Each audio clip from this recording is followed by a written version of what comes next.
It's time to get sexy, so watch Secular Sexuality Live Thursdays at 7 p.m. Central. Visit tiny.cc/YTSS and call into the show at 512-991-9242 or connect to the show online at tiny.cc/callsex.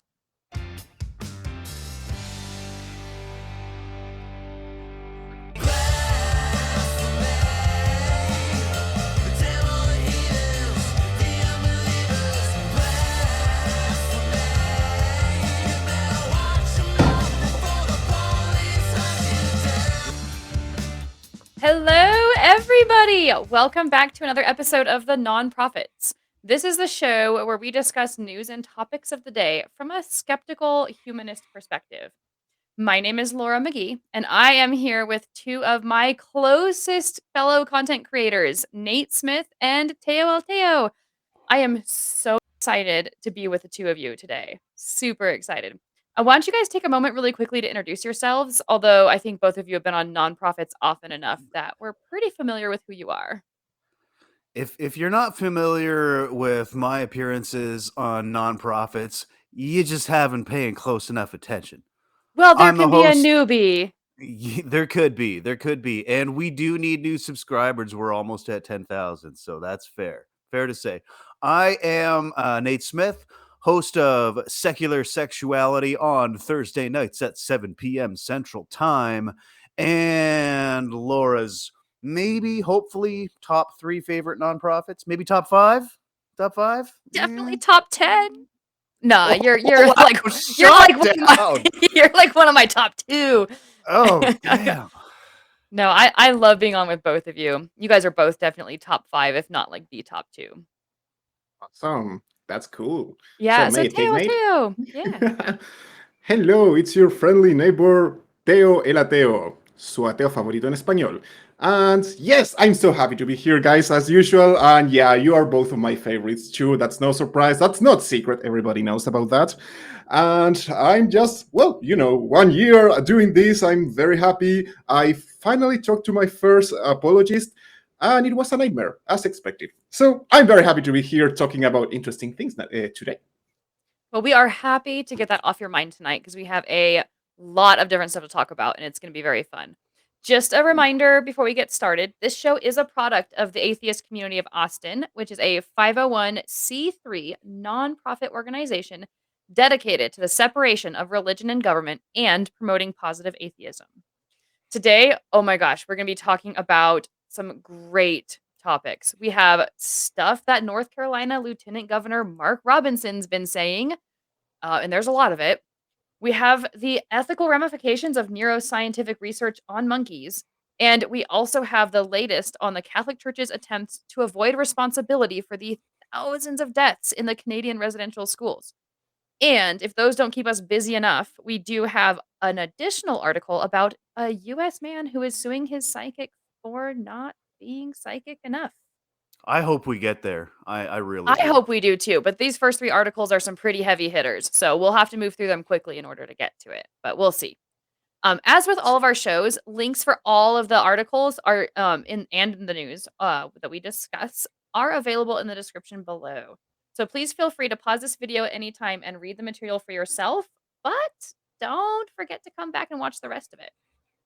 Okay, so I'm gonna go ahead and introduce segment 1, and since I do so much of the topic or so much of the conversation during the introductions, I'm gonna keep it relatively short. I know that you two have a lot to say on this. So our first article is, or actually not article, but segment, as we have several articles, is about Lieutenant Governor Mark Robinson. He's made several public statements that have our hairs on the back of our heads kind of rising. One is that he has offered to buy a plane, train, or automobile ticket for any person who doesn't like that the United States is a Christian nation. Lots to say about that. But he has also made several other remarks, such as calling public schools, says they must take control of public schools because children are being abused by being taught filth. And now we'll get into what that filth involves, but it's concepts such as transgenderism and homosexuality. So lots to say there. Um, Yeah. Yeah. So just a Yeah. little bit on Mark Robinson. He is the current lieutenant governor of North Carolina. So let's get into these articles a little bit, gentlemen. I don't Oof. know if we're gonna be able to get to all of this guy's crackpot claims. The show's only an hour and a half long, but this Mm. one that I found was that in 2018, I think it was, he claimed that the character of Black Panther, the Marvel, like one of like highest Mhm. grossing Marvel movies ever, was created by an agnostic Jew and put to film by Satanist Marxists. I Ooh, don't know what a Ew. Satanist Marxist is, but I but we mean, should stop them all, but right? but yeah, be careful A because Satanist Marxist. if you go out to watch this movie, and then he goes on to use a slur to describe black people who enjoyed the film, and he's a black man. Like, talk about being a traitor to your cause. It just this guy is he's all kinds of crazy. Teo, do you know what an agnostic Satanist Marxist is? Probably any of us who don't think like him, because Yeah. man, those are the typical accusations that you're going to hear whenever somebody wants to attack you because you don't believe or you don't behave like they want. And yeah, he's attacking his own people, his own race with racial slurs. I mean, how low can you fall? And this is the typical guy. Well, I mentioned it on the previous episode. Those guys who are the worst of the worst are trying to turn the USA into a Christian Sharia law country. It's terrible, and I'm going to use this from my notes because I was reading about something that you do have, something called the First Amendment. I'm sure you know about that, right? No, Where it tell me says about the First Amendment. oh, come on. Do I, the foreigner, have to tell you about it? Well, the thing is that in the First Amendment, the amendment, it's explained that this country is not a Christian nation. So it's just, actually, it says that everyone in the United States has the right to practice his or her own religion or no religion at all. Mhm. And this led me to something called the lemon. Oh, I have it in my notes. The lemon test, which was created in 1971 by Lemon v. Kurtzman, which created these three tests to determine whether the particular government is trying to act politically unconstitutional. Oh, sorry, is trying to enforce policies that are unconstitutional by promoting religion. The Mhm. first one is that any policy must have a non-religious purpose, not end up promoting or favoring any set of religious beliefs, and not overly involve the government with religion. And guys, correct me if I'm wrong, but isn't this guy going against all of these three rules? Isn't he being like the most unconstitutional possible guy that he can be? Or his behavior at least? I mean, it's possible to be a secular bigot as well, but seeing as Absolutely. most of the rants that I saw were delivered from churches, I'm probably gonna side with you on that one. What do you think, Laura? Yeah, no, absolutely. Like, um, I don't know. I'm looking over some of the stuff that he said, and a lot of it is about policy. It's about public schools. It's about what we should be doing in public spaces. So yeah, absolutely. It's not just a politician saying, "Well, I believe in God and that's my right." This is a politician saying that I should be able to enforce Christian dogmatic ideology on the masses, specifically in Mhm. public school, which I find very concerning.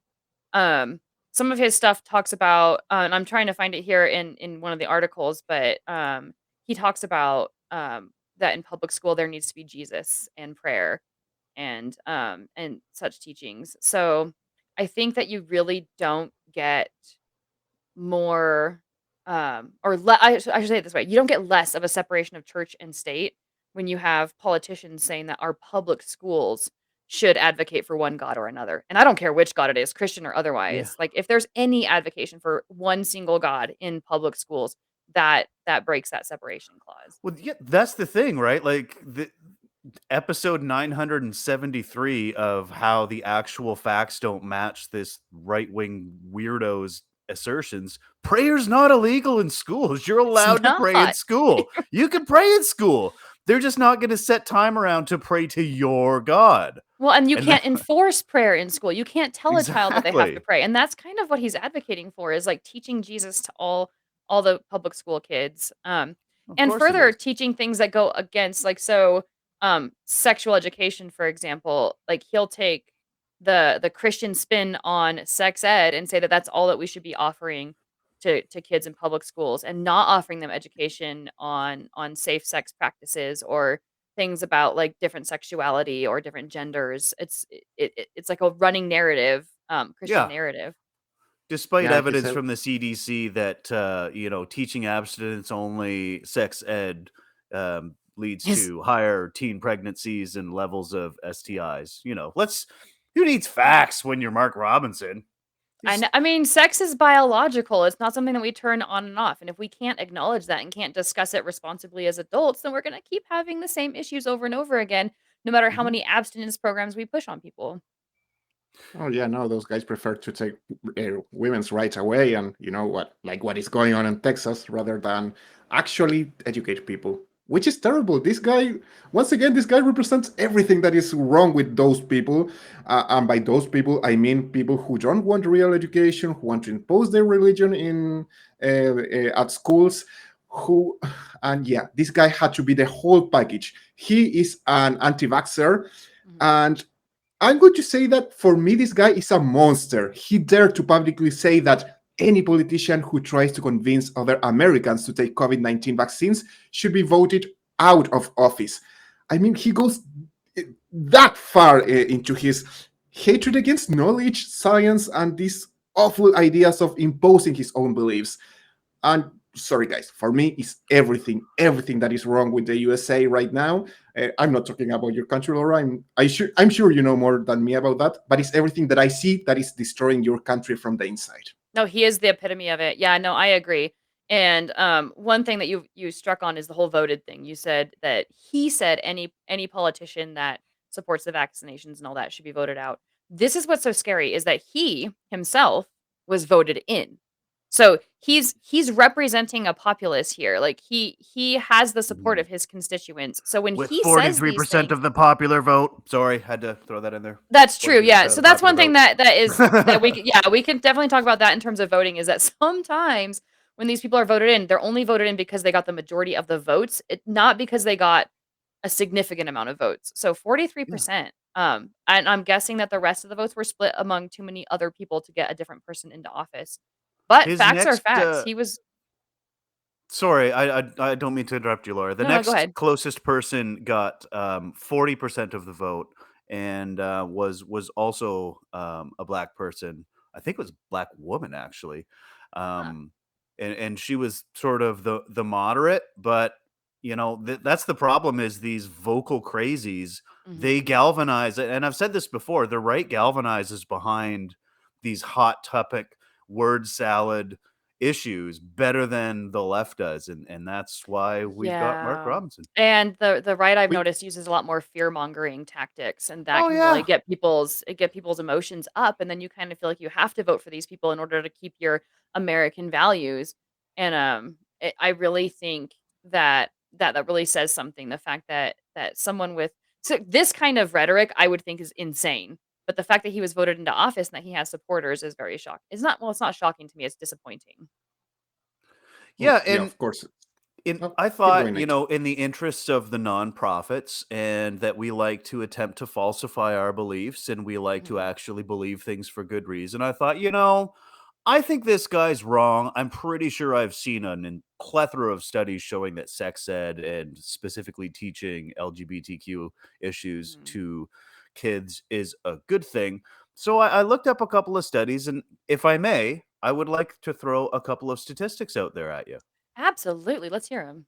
Please do. So, a study from the CDC found that 78% of youth reported using their phones to look up sexual health topics in the last year. So, if it's child abuse, why are they actually going out and looking for this stuff themselves? They want to know, and they're going to get it. As of 2014, fewer than half of high schools, less than 20% of middle schools included curriculum that the CDC considers to be essential to health education. Queer youth who have a single adult in their lives who are accepting are 40% less likely to commit suicide. Queer kids are also twice as likely to report that they have no plans to pursue post-secondary education. 74% report being verbally harassed. 30% report being physically assaulted. And get this. This is the one that really got me. 30% said that they've missed school in the last month because they just didn't want to go. They didn't feel safe.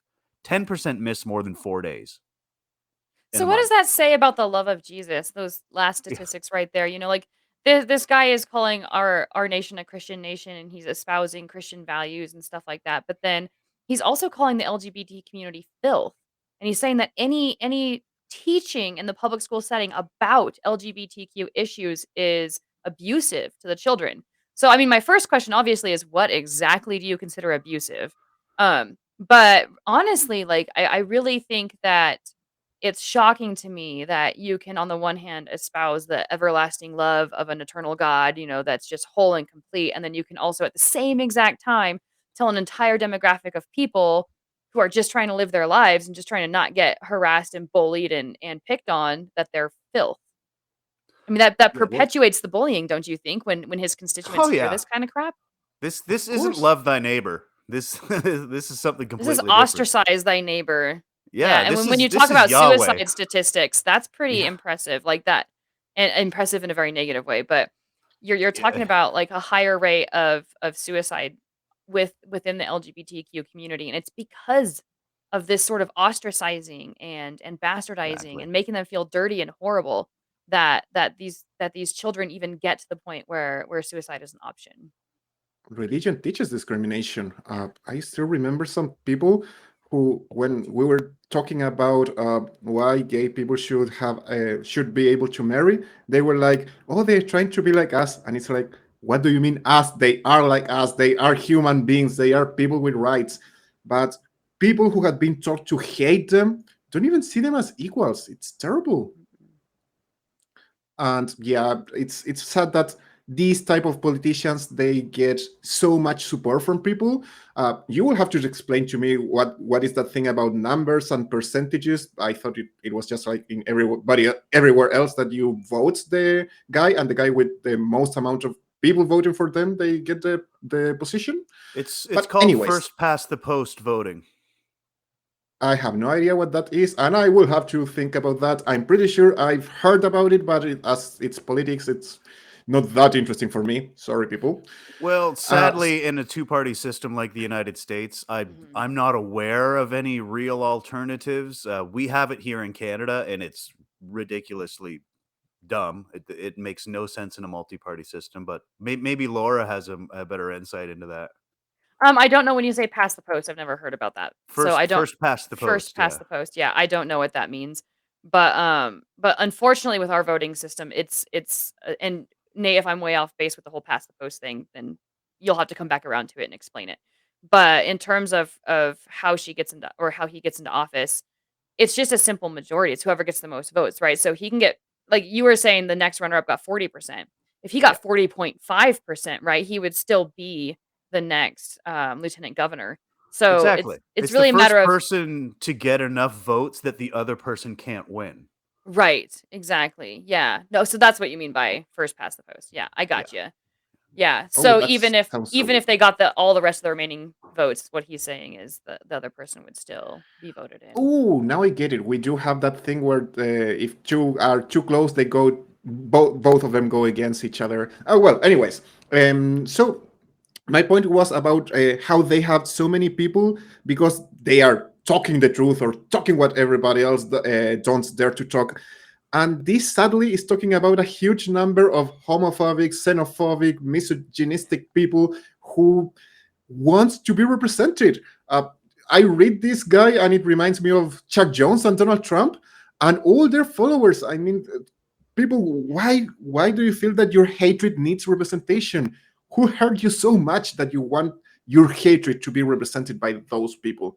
Well, I do have my theories, but I find this quite sad, really, really sad that hate is the thing that makes you choose someone more than And I anything don't else. yeah, and I don't think that I mean, to be fair and to play devil's advocate just a little bit, or heavenly angel's advocate, I don't think that they honestly think of it as hate. I think they think of it as um, people operating outside of what they would see as a right way to live or a holy way to live. Like, if you would just give up your homosexuality or if you would just act the gender that you are, you would be in line with God's plan for you and your life would be better Ugh. and yada, yada, yada. So I think the hatred comes from a lot of the rhetoric, but I think honestly, and I'm really trying to be generous here, but I think honestly in their own way, they think that what they're doing is representing a loving position of, well, let's all get on the same page, let's all follow God's law, let's all be happy, and let's all get to heaven.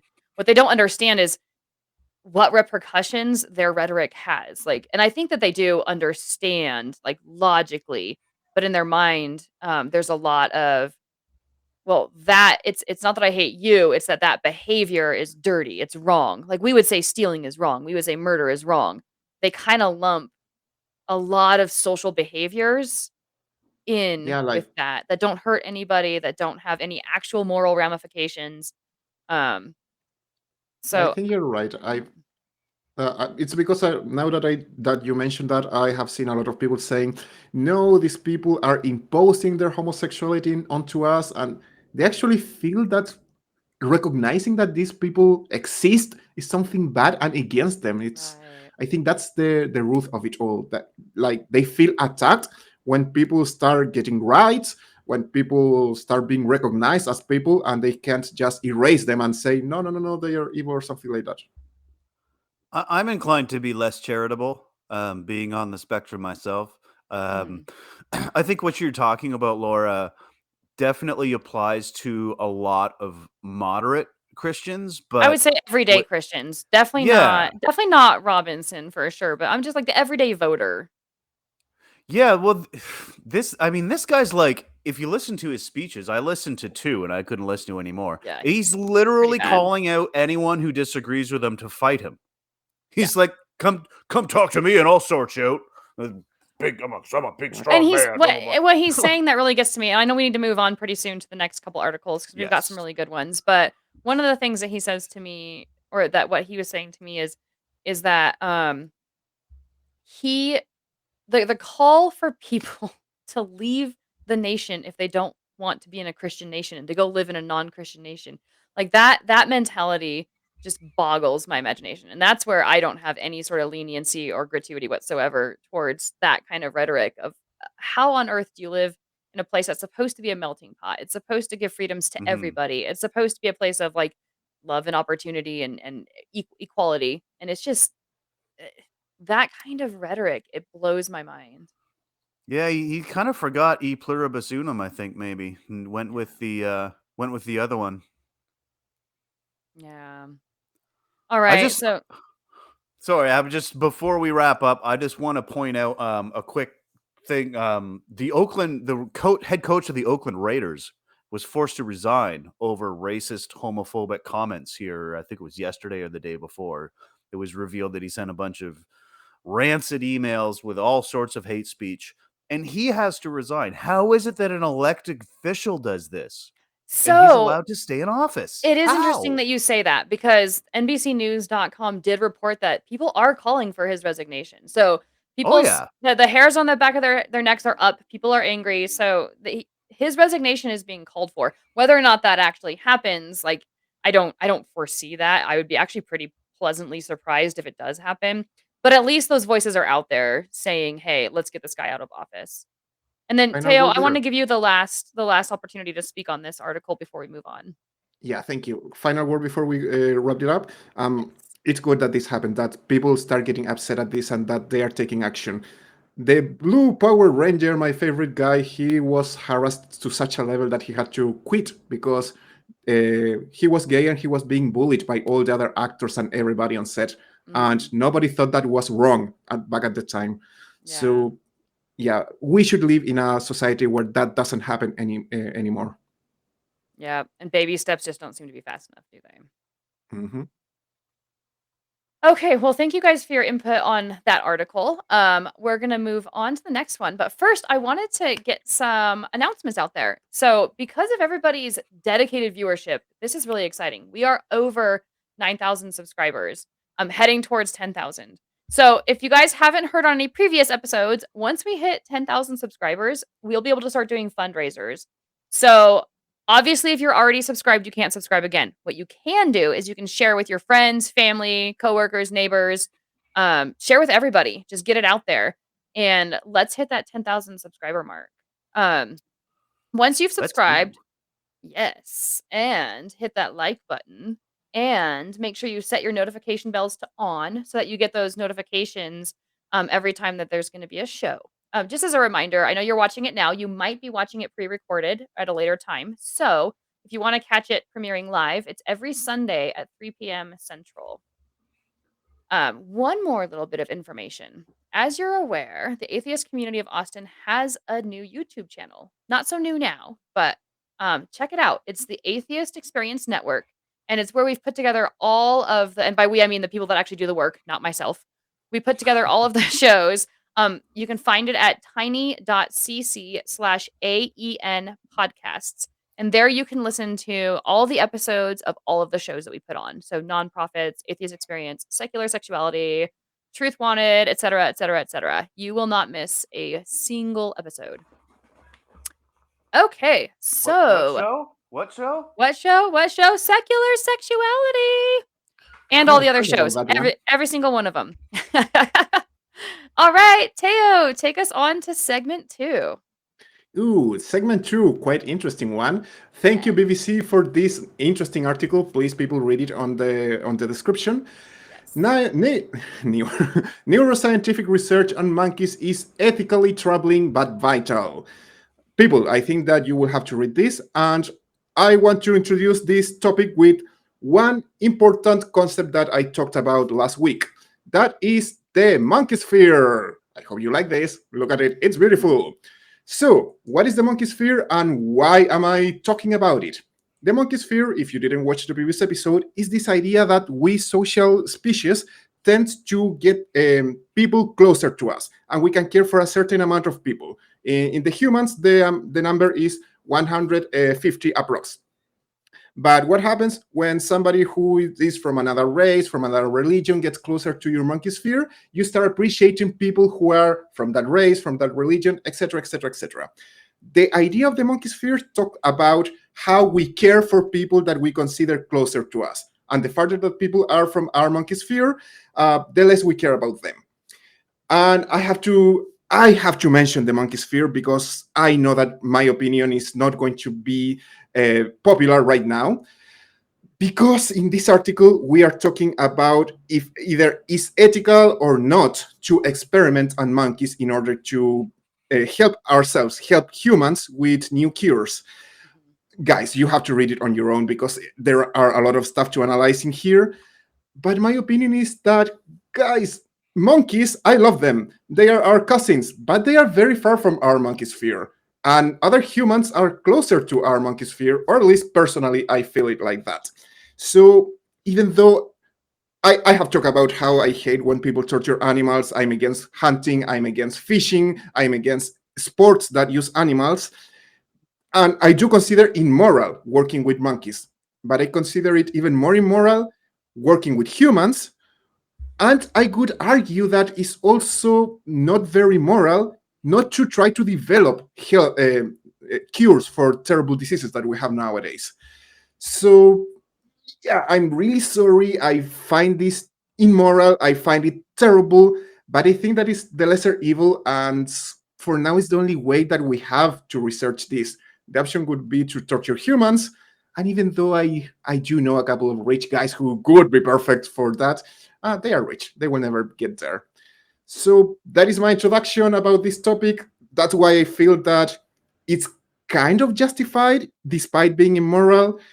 Nate, I know that you're going to be against me in this one, and I would love to hear your disagreements. I am. Yeah. I was gonna say, like, I'm right in the middle because I can argue both sides, and I don't have a really solid position. So I was gonna say, like, Nate, this is perfect because you two are on opposite ends of the spectrum. So I'm gonna step back and interject when I feel I need to. But before Nate goes, please, guys, I'm not supporting this. I'm also in the middle, just like you, Laura. It's just that I understand. Yeah, no, I'm not saying let's go experiment on monkeys. I think it's the lesser evil, but I don't support it. I mean, I hate animal torture. I'm against that. I just feel that it's kind of an almost an obligation, kind of, but of course I cannot support it. I think I just understand it.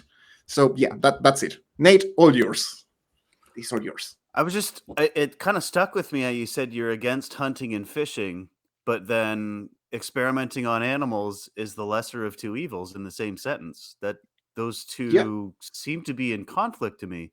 Well, So, are you a oh, sorry. vegetarian? No, I am not. I'm So, against where do that. you get your meat? Yeah, that's another thing. This is going to sound like an That's a big oxymoron, thing. but I've heard about ethical meat industry. I know it's really hard to achieve that, but there are laws that regulate that animals who are sacrificed they should not die in pain and they should live a good life. But that meat is more expensive. So I mean, Well, I know I'm walking on thin ice in here, Nate. no. You know what? I actually like having conversations with people that I disagree with because it's more interesting than just being like, "Yep, you're right. Yep, Oh you're right. yeah, All we do right, not need let's an all echo march chamber into up Happy in Land." here, so that's why this one was so exciting for me. So let me tell you, Mateo, why I got into hunting. About 8 years ago, I saw a film on the conditions in factory farms, and it really changed the way that I eat. So I made a decision to buy as little meat as I could from a supermarket or from sources where I didn't know where it was coming from. I take one animal a year. I use it up. I give some to my neighbors. That animal has had a good life.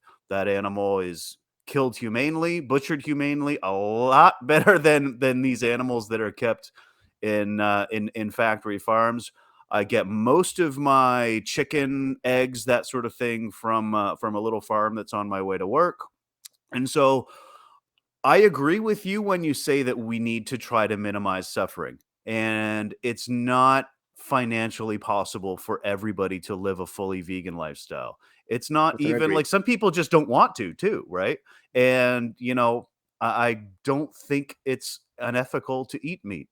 And I'm sure I'll get lambasted in the comments, but the other side of this is I do think unethical testing on animals is wrong. So let's just quickly draw a line that there is such a thing as ethical testing on animals and unethical testing on animals, right? I'm sure we There's agree on that. suffering, and then right, like there are degrees here. There's nuance to this conversation.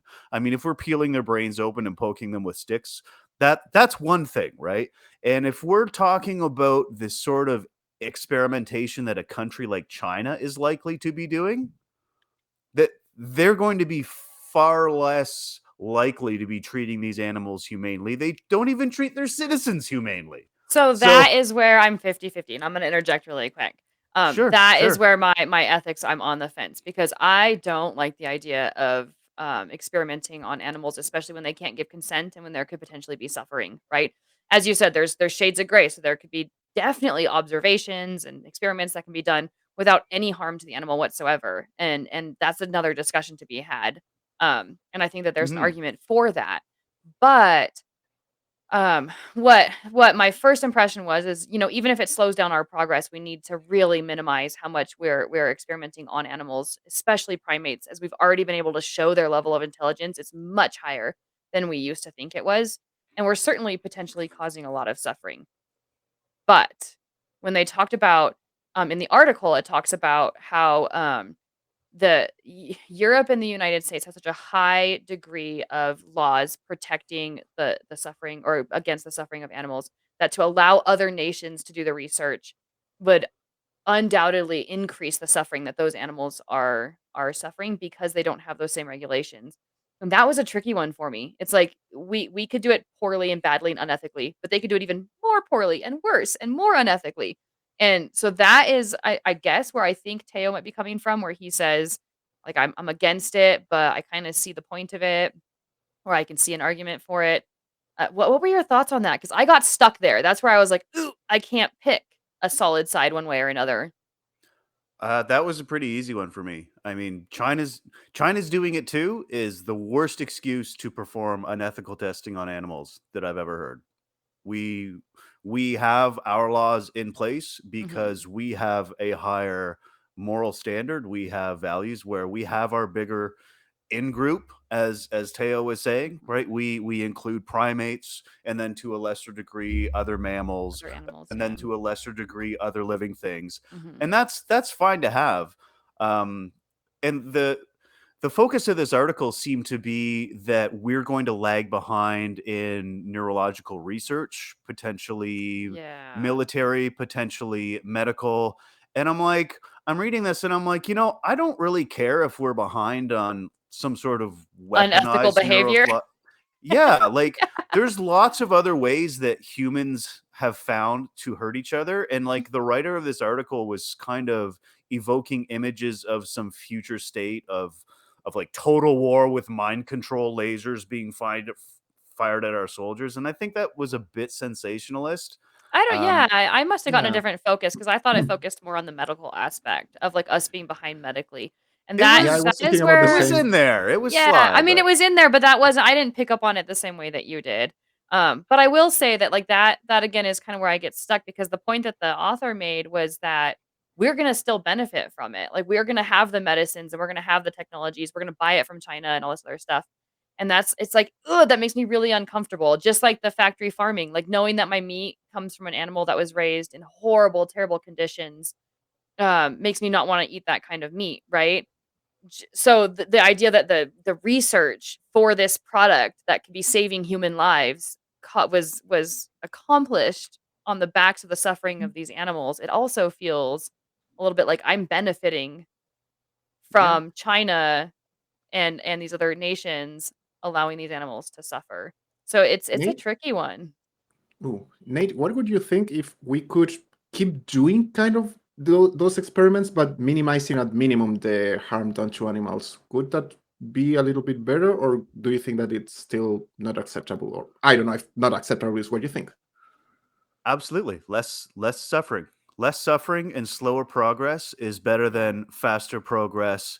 And, like I've never been faced with a life-threatening illness, but like if I had, something like Alzheimer's and was offered a cure that would give me a couple more lives and I knew it came from unethical torture of animals, I don't think I'd make that trade. I've never been in that position, but I don't think I would make that trade. I I question really how don't. many people really know though. Like when they're saying when they, "Hey, here's a pill," or "Here's a treatment," or True, that "Here's" is an excellent you point. know? That's it. I mean, few people source the technology that went into the development of their medical treatments. Few people source their meat, right? Oh, So absolutely. Yeah. Look at insulin. Did, did you know about the blue blood from horse crabs, horseshoe crabs? no, You no, needed tell Oh, like me. no, no, no. Yeah, you gotta yeah, fill us in. Tell me. yeah, you had to kill like 20 of those crabs that come from the Devonic, by the way. They are one of the ancient creatures that we have now. And they had to take a lot of their blood, so they had to kill them and let the blood drop and all of that to make, I think, one vial of insulin. It was terrible. Nowadays, luckily, research has been done, and now insulin is made artificially. But in the That's what. past, a Yeah, lot I of thought it was synthetic. Yeah. yeah, nowadays it is, but in the beginnings those people would have died without the horseshoe crabs dying instead. So is it ethical? It's really hard for me. So I've seen the No, progress. Uh, uh, it's hard. Sorry, it's really hard because do. again again I don't want animals to suffer, but I want people to live. I mean, crabs, monkeys. Obviously, there's a difference there. One has more potential for suffering, I think, especially when it comes to medical experimentation. I could be At least in wrong. terms of what we know now, Yeah, you're yeah. right. Yeah, Yeah, I would say that we certainly don't know everything about the experience of the various types of animals. But yeah, as far as we can tell, and as far as we've determined, primates are much higher on the spectrum of being able to experience and process those kinds of things. And we could be we could be proven wrong a decade or 2 decades or 100 years from now. could be. And we could have to eat our words, right? Um, one thing one thing that I think that the article got right, and I think Teo is kind of along these same lines, was that, hey, in the beginning, sometimes the research is done by questionable means, or there's only so much we can do, but then eventually it gets to the point where we can use things like nanotechnology and scans and stuff like that to get this information where we don't have to probe a monkey or a human or anybody. So I guess my biggest question is, does that interim step have to exist? Like, do we have to probe monkey brains first? And like the probing of those monkey brains results in this better technology that allows us to scan our brains without probing?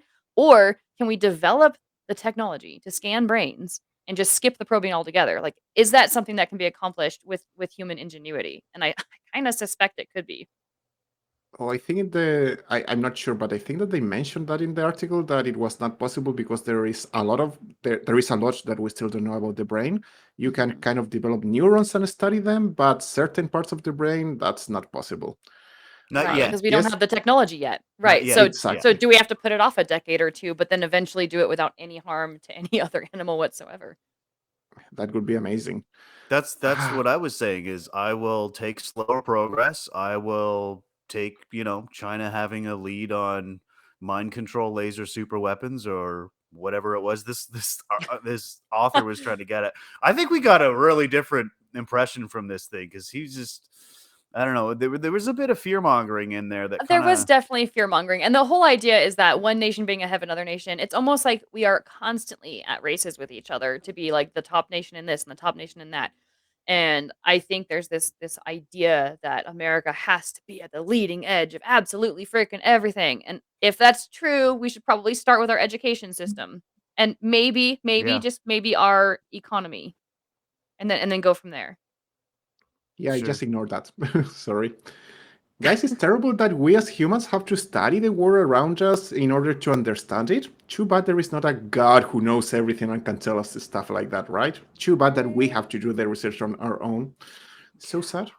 If only there was some useful stuff in that book. Yeah, that'd be great. Yeah.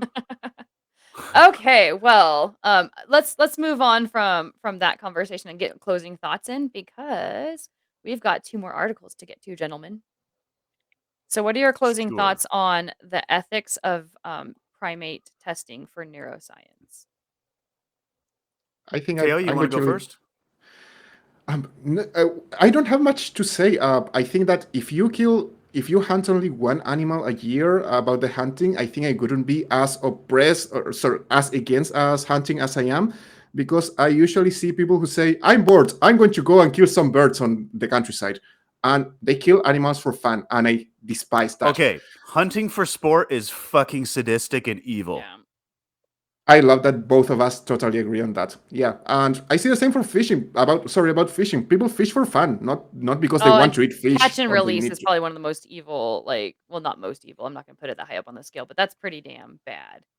In here, It's catch and release mean. doesn't exist. It's They mean. just catch the Mean. fish and Yeah. let it die, and that's it. And they do it for fun, and I Well, really disagree with those. they don't So kill the fish, but they injure the fish. It's Yeah. mean. And it causes them pain. it must hurt a Absolutely. lot. Okay. Absolutely. Okay. This article, sorry if I No, no, go ahead. do I get a quick second? Okay.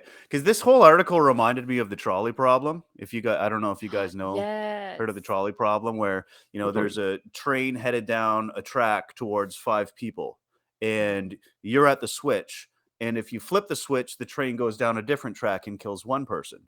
Mhm. And it's kind of an ethical dilemma. Well, do you flip the switch? So it's like, well, if a train was headed at 1,000 people with Parkinson's, and you could flip that switch to 100 100 tortured primates. monkeys, Yeah. yeah, would you do that? I mean, I don't, I don't know that I would.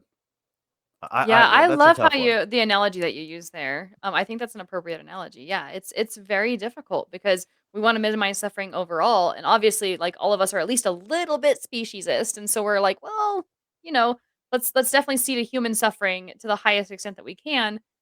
But when we do so at the extent or at the expense of another creature, what are the ramifications of that ethically? And I like what you had to contribute to that conversation, Nate. I really appreciate it. But Thank you for having me. We yeah. are yes. And we are going to move on now. So let's take a really quick break in this conversation. So if you guys did not tune into the other ACA shows last week, which you should have, let's roll and see what you've missed. Not that I want to like endorse misgendering, but if it's this person and they're calling you like the absolute wrong pronoun, you're like, oh yes, thank you, ma'am, to like a big burly cis man. For a long time, I've known about a thing that they call soaking, Right, which right. is where he puts it in and then they don't do anything. Yes. Because the Lord's vision, like T-Rex, is based on movement. Wait, as the guest host here, am I obligated to say vagina at any point? If I am expected to say it, I could come up with some kind of weird excuse to try to work it into the conversation. You can just listen. Close your eyes. You Listen won't have to look at our faces. No, you don't have to. This is in podcast form. You can look at something else. Look at the trees. That is my legacy. That is what I've left for the world. That is my legacy. You're welcome, internet. You're welcome. Also, vagina.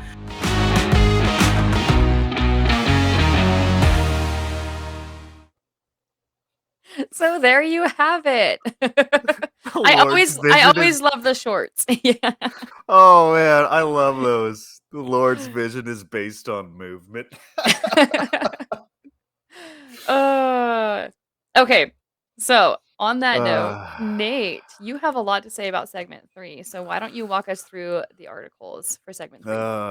Yes, well, sadly, the time for smiling and laughing is over. So here we're gonna talk about an update to a topic I talked about in my first nonprofits appearance back a couple of months ago, and I will try not to bang my table this time, audience. I apologize for that, but there's a few articles here from the CBC, the Canadian Broadcasting Corporations, and what we're talking about is some newly obtained documents detailing the Catholic Church's successful attempt to weasel its way out of paying First Nation survivors of residential schools the money that they promised they would pay back in 2005.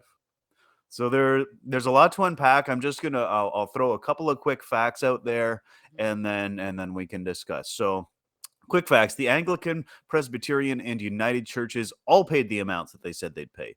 The Catholic Church formed a corporation to administer their legal battle against paying this money. They dissolved the corporation shortly after their crack team of lawyers had them legally absolved of this commitment. The Catholic Church spent more money fighting the survivors than they actually paid out. They spent $6 million in legal fees, $5 million they actually paid out. And they took expenses, not in that entire amount, but they took expenses out of the money that they allotted for these survivors. These are... Yeah. So the articles posted, like this whole thing floored me, and I had a really hard time. I know Nate, even when we were making notes, had to step away from the note taking for a little bit and come back to it, because this is some heavy stuff. We're talking about the deaths of thousands of children, and no amount of money is gonna actually amount to any sort of actual reparations for that. But it's at least something that holds these people responsible. Like, I think jail time, like not allowing organizations to have this kind of control over people. I think there's a lot more that can and should be done to stop this kind of behavior. And I know this is stuff that happened in the past, but I don't even think that matters. Like, I think Not that far in the past. My dad was in a residential school. Yeah. I'm 41. I'm not that old. Right. Well, what I'm saying is, like, maybe the exact person who's directly responsible for some of these deaths isn't alive anymore. Like, I get that. True. I understand. I get it. Like, we might not be able to put every single one of these bastards in jail, but I do think that more should be done than just, oh, we're going to ding you financially. However, even that small punishment, like the Catholic Church is dodging out of it. And Teo, I promise I'm going to let you have room to talk about this. I just have to get this off my chest. What really bothered me the most when I was reading one of the articles was they promised a renewed fundraising campaign with a goal of $30 million. Like, do you know what that means? Like, They're not The paying. Yeah. actual effing church is not paying the reparation. Its congregants are. And they're people who more than likely were never even the smallest way involved in any of this bullshit. And yet the money's going to come out of their pockets. I mean, it comes out one way or another in the form of tithing. But the tithing the church gets to keep, and the fundraising goes to paying these people. That's all I have to say. Yeah.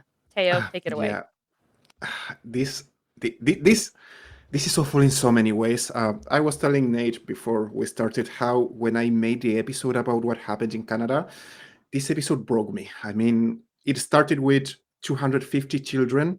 When I made the episode, there were over 5,000 children. The church was hiding the numbers. The church removed the crosses that they were marking the place where children were buried, and something broke inside me. I mean, I I couldn't believe so much evil from the church, all the stuff that they did, and I really didn't expect people to defend the church, but there was one awful, terrible person who was right there in the comments trying to defend the behavior of the church. And that person makes me sick. And it makes me sick how people know what the church has been doing, know how much money they spent defending rapists. Actually, let me read some numbers for you. Between the 80s and 2000, the church spent over $750 million. And in 2007, only they spent over 615 millions on sex abuse cases. And people keep giving money to the church. I have no words for this. This is what I feel is one of the biggest harms of religion, and it hurts. For me, it physically hurts to see people giving money to an institution that is protecting rapists. They rape children, kill them, torture them, and people see them as a force of good.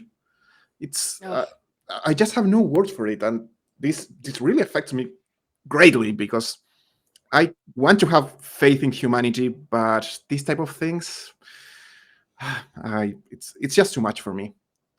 Nate, I know you want to talk, and you have a lot of things to say about this. It's I could go on for days. I mean, it's absolutely disgusting how they pretend to be appalled in public and then turn around and fight these survivors in court, right? Like a couple of quotes. The Catholic bishops of Canada express their profound remorse and apologize unequivocally. Yeah, but you left the part out where you pay up, right? Like another one. We acknowledge the grave abuses that were committed by some members of our Catholic community: physical, psychological, emotional, spiritual, cultural, and sexual. And then behind closed doors spend millions to try to weasel out of actually paying these victims back. It is absolutely friggin' disgusting. But this is what they do. They act appalled, and then they turn around and they fight their survivors in court. They're doing it right now with the hundreds of thousands of children that they raped in France. I'm sure you guys heard about the study of 200,000 plus children, or 330,000 children, victims of sex abuse by clergy in the past 70 years. This is just last week, right? The head of the bishops' conference in France, Eric Dumoulin-Beaufort, states publicly that this is just very recent. The secrecy of confession is a requirement and remains a requirement. Pay attention. In a way, it is above the laws of the republic. The secrecy of confession is above the laws of the republic.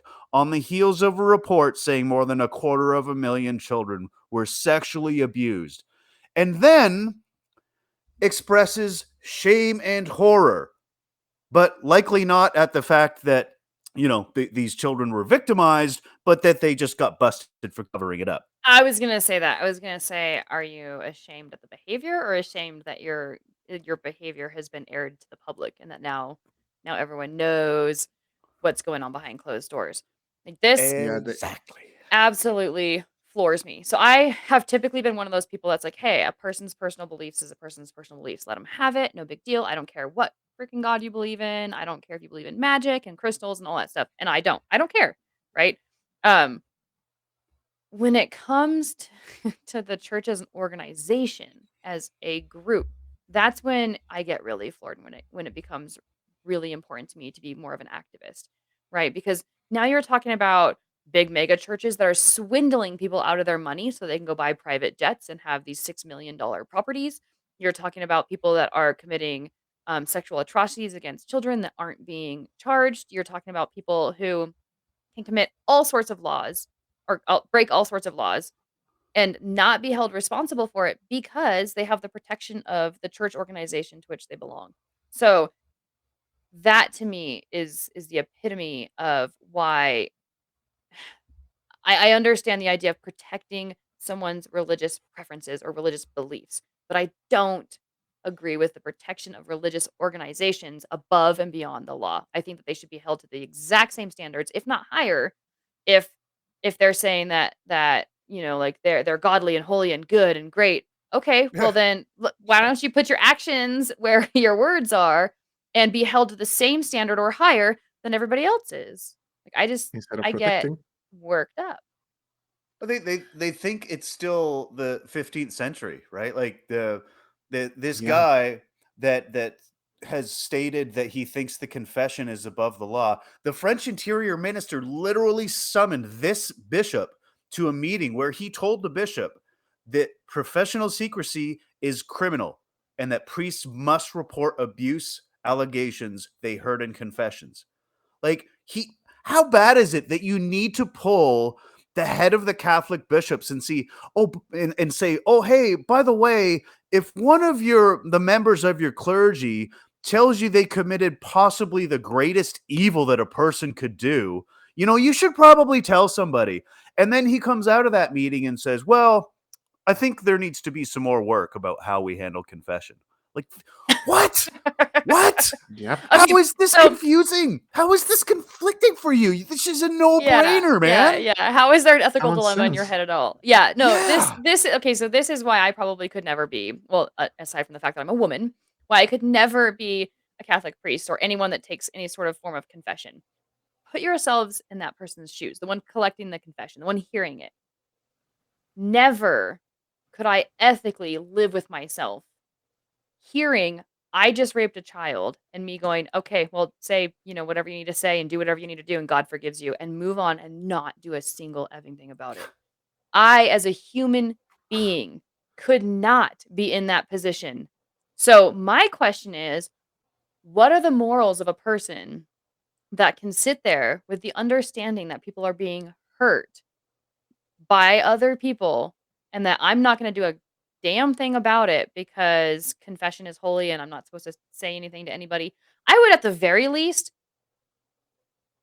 like intervene with that specific individual. Mm. I wouldn't let them out of my confessional, right? Like, oh, you're with me now until I know that these children are safe. I'm not letting you out of my sight. Like at the very freaking least. So I Yeah. just I Go would ahead. say no Finish your more thought. outro. no. I was just gonna keep going. You go ahead. This is the problem with thinking that apologizing to your invisible friend makes you square with the victim, right? Oh yeah. Yeah. This is When the entire problem of the substantiation of blame, of the scapegoating, of the entire whole Jesus thing, right? Like he doesn't get to die for my sins. That doesn't make that doesn't make me square with the person that I've sinned against. Because I can be like, "Oh, hey Jesus, do you forgive me?" Yeah, you're good. You're square. That doesn't make you square with the person that you've wronged. And Yeah, that's or with mortal law. Like, great, you earned your way back into heaven. Super duper for you, right? Enjoy your time in heaven, right? But you're still a living human being in our society, and you still need to be held responsible for your actions. Period. No questions. yeah, no. amen. Amen. Guys, checking information for this episode, I found bishopaccountability.org, a page that mentioned the crimes that these guys have been committing. And it's painful. It's painful. And once again, it hurts that people defend those guys. It's it's just beyond my comprehension. I have to say, it's beyond my comprehension how people can keep giving money to an institution that not only protects all these pedophiles, rapists, and monsters, um, they also are all about money. As Nate said, they spend more money trying not to give money to the victims rather than they could, if they could have just paid them. But these are the same guys who, well, the Pope sits on a golden throne while talking about poverty. During the pandemic, the COVID pandemic, they were asking people to give more money because the church needed more money. Uh, I think we have talked about how countries give money to churches based on the amount of followers that they have. Reason why we should leave the Catholic Church. Um, they, I remember that in Spain they were opposing the separation between church and religion because the church has some legal power, so they were stealing land from people. So yeah, we do know so many evil things about the church, and people keep supporting them. It's beyond my comprehension. That's my biggest problem. Yeah, yeah. So I do want to touch on one more thing because we are coming up on the time to move on to our next article. Certainly, we can stay here a little bit longer if you guys have more to say. But we've talked a lot about the church itself and a lot of the atrocities that it's done, and certainly that is the biggest point here with these articles. But one thing that I kind of wanted to bring up was the article that is referenced from CBC. It discusses actually the court and how it was handling the information that was going back and forth between the court and the churches and all the investigations and Mm. stuff. So the big thing was the public wasn't able to get a hold of the documents for a long time. And so now the court has released a lot of the documents to the public. And I wanted to read a quote here from Sean Sinclair, who's one of the lawyers who argued on behalf of the media organizations who were requesting the information. He says, quote, I think the result is a really important outcome for the openness and transparency for our court system. It goes to that old maxim that justice not only must be done, it must be seen to be done. So I wanted to kind of talk just a little bit on the transparency of these cases, right? Because part of the problem has also been getting the information out there to the public about what exactly is going on in the first place. Well, yeah, these guys have to fight to get the information out, and the church has these safeguards built into their corporations so that they don't have to offer comment. That was another thing that I noticed in this is that when these survivors are trying to track down the facts about what happened behind closed doors, they could just say, "Well, that was a corporation that no longer exists," and And we don't have so access to that information or yeah, whatever. Yeah. because And corporations are people in this bizarre system that we have. Yeah. That person no longer exists. He's gone. So the rest of us are just off the hook. Bye. Gotta go. Slam. Thoughts and prayers. didn't some Yeah. churches file for bankruptcy so they didn't have to pay as well? Yeah. Stuff like Oh that. yeah. Yeah. And guys, this thing of protecting those monsters has happened forever. Mother Teresa of Calcutta, la Madre Teresa de Calcutta, she was sending letters about a pedophile priest because she didn't want the church to be stained, by what had happened, and the Pope was blaming the victims of because they were raped. The freaking Pope was blaming the victims. Can you believe that? It's Yeah. evil. It's evil to the core. The Catholic Church, for me, I may be wrong, but for me, it's evil to the core, and I feel disappointed for people who try to protect it or defend it or justify it. Nate, you Those are look my like you had final something to words. say. No. I don't think it's. No, I'm not going to say that on the air. So then I'll just say one more thing, and Nate, I'll give you an opportunity to say whatever else you want to say too. But let's pretend it's not a Catholic church. Let's pretend it's a bowling league or a business, right? If anyone were to catch wind that this kind of stuff were going on in any other form of public space or organization or business, that group, that body would be held accountable, and they'd probably be held accountable to the furthest extent of the law, especially as it pertains to children. So if I, again, going back to the whole human being thing, putting myself in the shoes of any other person, if I were in any organization, period, whether I believed in God or not, whether they supported my views or not, and I found out that that organization in any way was hurting people the way that the Catholic Church was hurting people, I would run from that organization as fast as I could, regardless of whatever else that they believed in that I shared a belief in, or no matter how much fun I had on their bowling league or whatever the case may be, I would be gone. So I have a real struggle with the idea that people can be finding out that these things are going on, and in fact have been going on for as long as the church has existed, and is more than likely still going on. And yet people continue to be a part of that organization for other reasons. Well, they represent God or whatever the case may be. I, I can't wrap my mind around that. What are your guys' thoughts on that? Once I had a guy admitting that the Catholic Church was was worse than Nazis, worse than Hitler. He said it, his own words. Yeah, I support something that is worse than Hitler. And when I ask, why don't you leave that place? Why don't you create your own church? But he said something about wanting to change the church from inside, which it was terrible. It was sad. And this guy is an amazing person. That is the worst part. He is an amazing person, but he still supports the church despite the crimes of the church. And I cannot comprehend that. It's awful. Yeah, I don't have words for it. This is one of those topics that leave me without words. And I like to talk a lot. So it's that weird, complicated, strange, awful. Yeah, I will just describe it as awful. Yeah. I mean, it's a tough call whether the Nazis or the Catholic Church won the Eve Olympics in 1945, but I'm going to go ahead and say that in 2021, they're definitely gunning for the lead. Yeah. They have been on the business way longer than the Nazis, so yeah, historically, they are the absolute winners. Yeah. And on that note, we do have one more article to get to, and we do have a little bit of time left. So I would love for us to end on a little bit of a higher note. I know we could all rant and rave and get really angry forever on this topic, but our last article I think is a bit amusing, and so I think it's a good note to end on. So please let's change. go ahead and take it away. Yeah, tell us about our last segment. Thank you. Yes, we need a change of this, and this one is hilarious for many, many reasons.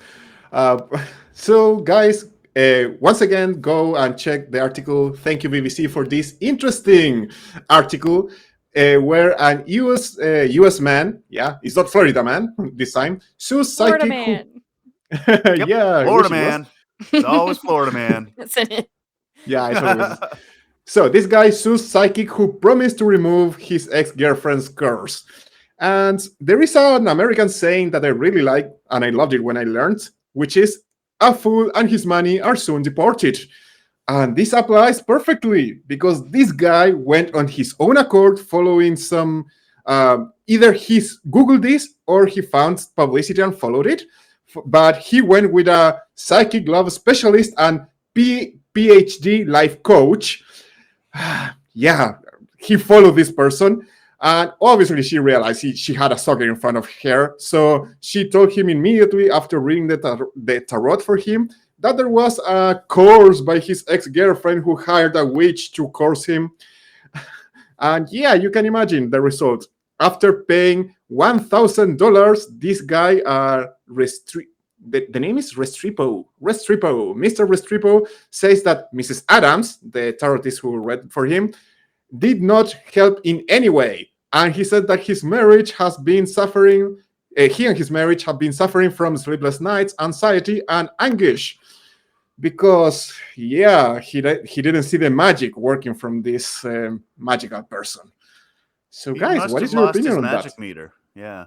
I want to know how he vetted his psychic. Like, how do you know that the psychic you're hiring is more powerful than the witch that your ex-girlfriend hired? Like, well, because she has a PhD, right? So that's way more legit. Oh, no, but the PhD is in life coaching, not in tarotism, so or whatever the name is. I mean, a PhD is great, but if your psychic has a crystal ball of larceny that awards 10%, 10 points to conjuration, maybe I could see it.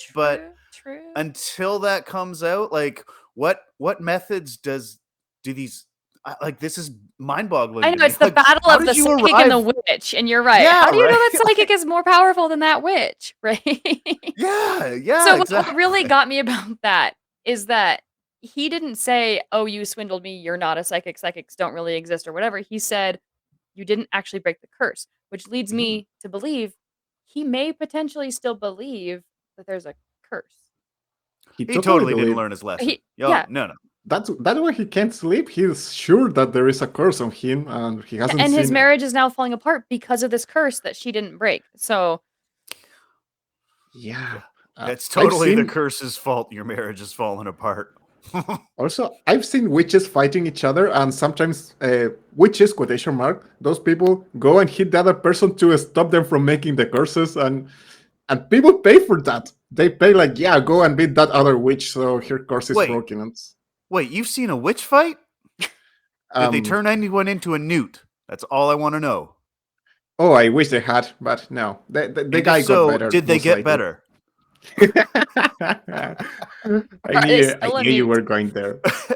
You know I was gonna make. Hey, a non-profits episode without a Monty Python reference is a non-profits episode I don't want to be a part of. It's a Because it's sad, an sad episode thing. without Nate, though. Yep. I mean, Cancelled. Yep. obviously. Yeah. Okay, you know what? I'm going to take this back to religion as I usually do. Am I obsessed with religion? I hope not. But this is part of letting magical thinking come into you. As soon as you let magical thinking come into your mind, you're going to start believing all type of crazy things. And what is more interesting for me about mediums is that the Bible tells you not to go with mediums. So the only place that is giving you this idea that there are mediums is the Bible. And I actually love how the Bible contradicts itself because, for example, Saul went to a medium to talk with Samuel, who was dead, and Mhm. Jesus talked to Moses and Elijah in certain mountain, who were also dead. But at the same time, the Bible says that once you die, there is no consciousness, so you cannot talk to death. And despite that, God goes and forbids people from talking to the dead. So yeah, I love how much the church contradicts the church. No, the Bible. The Bible contradicts itself. And how crazy is that these stories that make people believe in those mediums, they specifically are telling you don't do it. Your God is forbidding it. Don't follow mediums, and they do this type of stupid stuff. What is wrong with people? Bible illiteracy? Yeah. Most likely, yeah. Yeah. And to But your point as well, there is a wizard's battle in the Bible. yes, there is. Yes. Which And one? I remember this Oh, this yeah, of popped course up there in my is. head because it was part of my deconstruction as a child when I was actually reading the Bible when I was a kid. And I'm like, wait a second, I thought you said magic wasn't real, Mom. And she's like, well, magic isn't real. And I'm like, But it is well, the Bible. but this turned into Yeah. a snake. And then because The other. Aaron's magic was better than Pharaoh's magic, his snake ate the other snake. And so, like, there's obviously degrees of magical power, but so which is it? Like, is there only one God? Is there multiple gods? Are there multiple sources of magic? I don't know. Yeah, I had the same doubt when I read that part. I think that I was told back in the day that the other ones were, doing tricks only, but Mhm. no, Moses was the real one. He had real magic, and the other ones were imitating or something like that. But that's only if you're reading So, the Bible cross-eyed and not actually reading the words, because they do talk about Right. an actual snake eating an actual snake, and Yeah, they yeah, do. yeah. I mean, Yeah. and that's like a whole nother discussion for a whole nother time. But let's get yes. back. Yeah, I'm gonna bring us back around to the article a little bit because we are, and then Teo makes a good point. Okay, so magical thinking is prevalent throughout multiple religions. In fact, I don't really know of a religion that doesn't have some sort of magical thinking. So you do bring up a good point there that people are very susceptible to the belief in magical thinking in general. And one thing, like when I was making my notes, the things that I thought of was one, we're still very ignorant and gullible, many of us. And two, we're also very litigious in this society, or I don't even know if I'm saying that word right. Litigious, You litigious. got litigious. Yeah, Yeah, you got it. litigious. Yeah, in this society. So we have both the mixing of magical thinking, which results in the people spending copious amounts of money in hopes of these various magical cures or magical breaking of curses. And then when things don't work out the way that they want them to, they jump straight to the court system with "I demand my money back." Oh yeah, this is the type of things that happen, and that this is the type of answer that we should give when people ask, "Hey, what is the harm that people believe in stuff?" People, this is the harm. You end up believing awful, terrible things. Didn't we talk about the link between anti-vaxxers and extremely religious people here some episodes ago? That's all part of magical thinking. And these are the same people who are starting to believe conspiracies. And I'm not talking about the possible conspiracies. I'm talking about stuff like, no, COVID is just an invention because they want to reduce population, because apparently that makes people with money more powerful.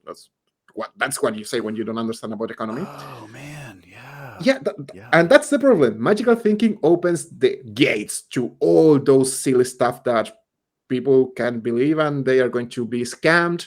They are going to be deceived in so many ways, and worst of all, people without logical thinking, strange stuff is going to happen to them, and they immediately are going to go with the word of the supernatural instead of trying to understand what actually happened. No, so you bring up a really good point because a lot of times people want to say like, well, what's the harm in terms of like what is the huge universal harm or like the earth-shattering harm in this belief? But let's talk about the harm to just a specific individual, right? So in this specific case, you have a guy whose marriage is falling apart, and now okay, so if he doesn't believe this magical thinking, his marriage could technically still be falling apart. But what is being done in reparation, like of that marriage? What is being done to heal the marriage? Nothing, because they're going for all these magical, mystical solutions versus I don't know, couples therapy. Yeah. And when you're afraid that your marriage is falling apart because of a curse, you're automatically going to approach it differently. Like what can be done to solve it? And every single bad thing that happens is a reinforcement that well, yep, look, we're definitely cursed because that happened again, right? So it stymies any sort of progress in fixing the problem and probably even makes the problem worse. And you can think of other examples too, like the woman Oh yeah. whose sex life is hindered and squelched because she believes or her husband believes that like sex is only for the reproduction of children and da da da da and her sexuality is now put in a bag and in a closet and locked away from the world, right?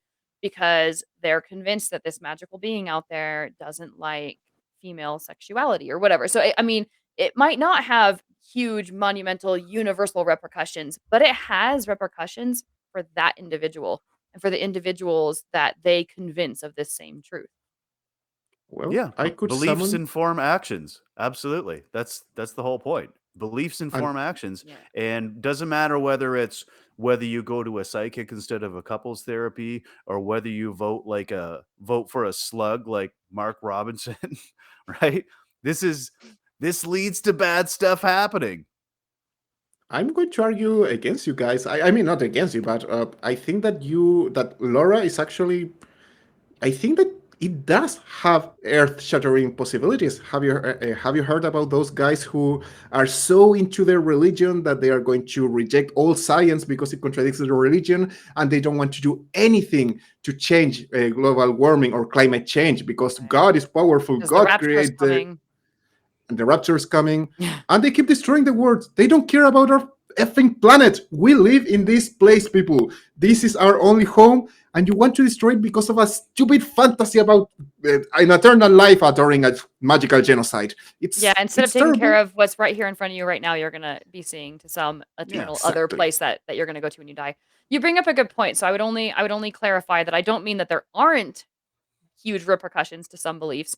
I would say Oh that yeah, a belief doesn't have to have those kind of repercussions to still be dramatic in somebody's life and to still have negative impact on somebody's life. So some gotcha. beliefs they appear to be really tame and they appear to not harm anybody, but what are they doing to that specific individual?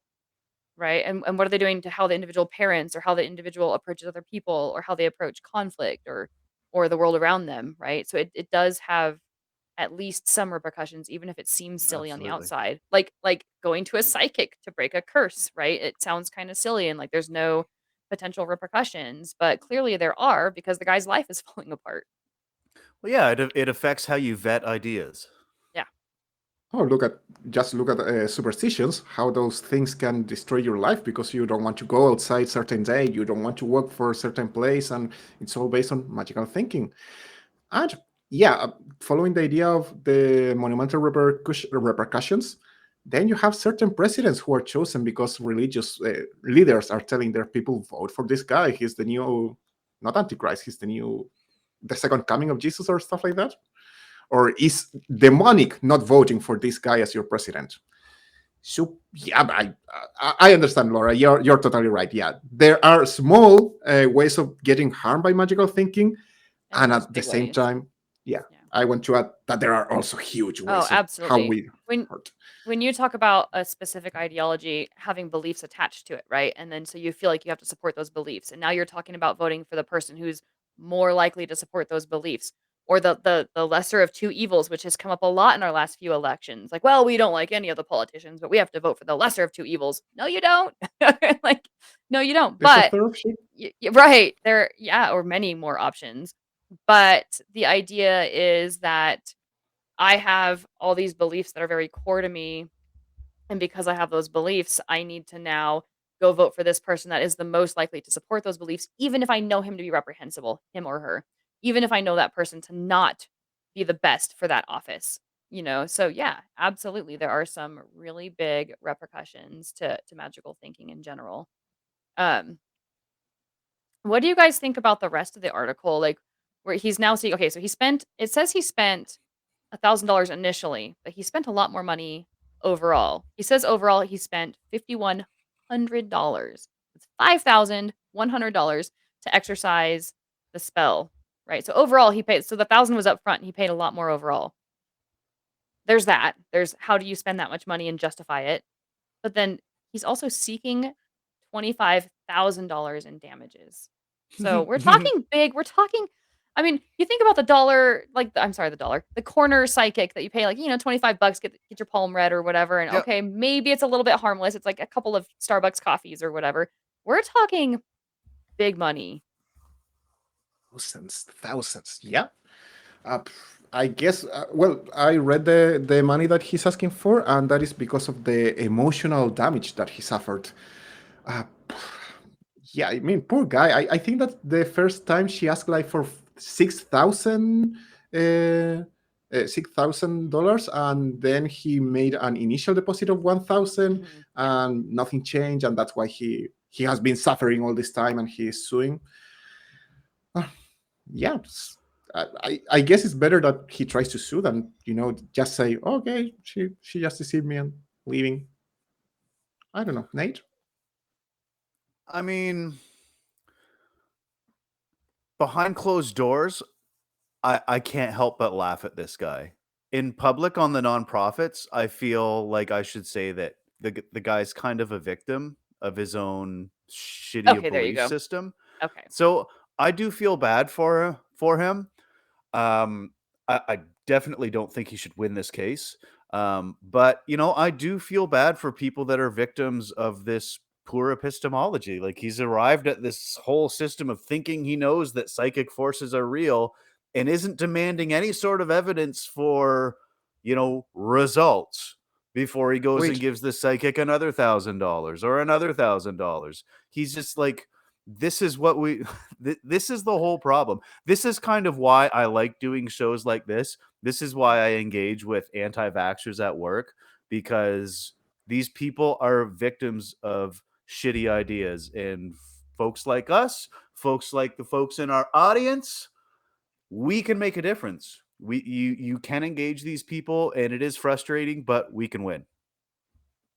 Yeah, I just wanted to say, maybe he should actually win, so we can prove that, hey, those people do nothing. Don't give your money to them. And yeah, let's give this poor guy some slack. Even though I also laugh at him. Sorry. I don't know about him winning, because it gives credence to the whole, like, oh, she was unable to break the curse, but it doesn't say that psychics are wrong or bad or fake. It just shows that Oh, I she thought it wasn't would prove that she successful. was fake. Oh, I- okay, good point. She forgot her crystal ball of It- larceny, Laura. Yeah, because he says she wasn't successful in breaking the curse, which insinuates that there was still a curse, right? So I don't know. There's all sorts of problems with this, but I do agree with you. There is some lessons that can be learned if he does win. Like, hey, this is BS, and maybe second guess it a little bit. But that, ladies and gentlemen, brings us to the end of our show. So I really want to thank Nate and Teo for joining me. You guys are friends on the outside. I love working with you on the inside. I'm super stoked that it was the 3 of us tonight. So thank you 2 for joining me. I do have one final announcement. Social media outlets. So we do have some changes to how to access our social media. So pay attention to this little bit coming up here, because even if you've seen this show dozens and dozens of times, this is new. Okay. So you can find our nonprofits hosts at the Atheist Community of Discord. This one hasn't changed. So if you want to find us on Discord, go to tiny.cc/ACD Discord. Facebook, however, we do have a new tiny.cc for Facebook. So if you would like to check us out on Facebook, please go to tiny.cc/FBNP for Facebook nonprofits. And there we have it on the screen for a minute. That's FBNP for Facebook nonprofits. You can also support the show by becoming a Patreon, and we have a new page for our Patreon as well.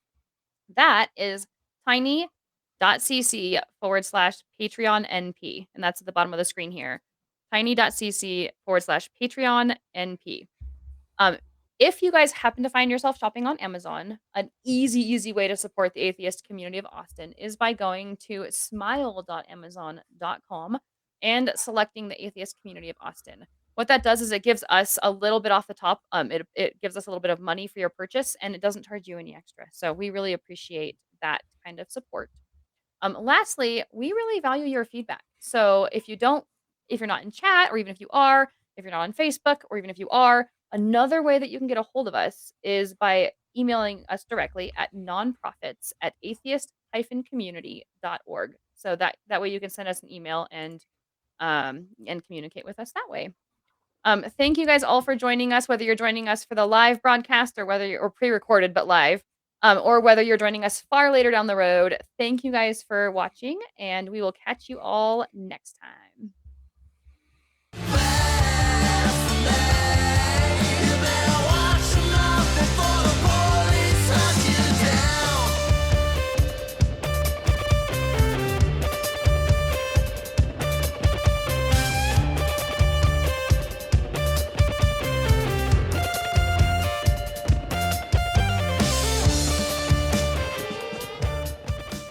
Watch The Atheist Experience live Sundays at 4:30 p.m. Central. Visit tiny.cc/YTAXP and call into the show at 512-991-9242 or connect to the show online at tiny.cc/callaxp.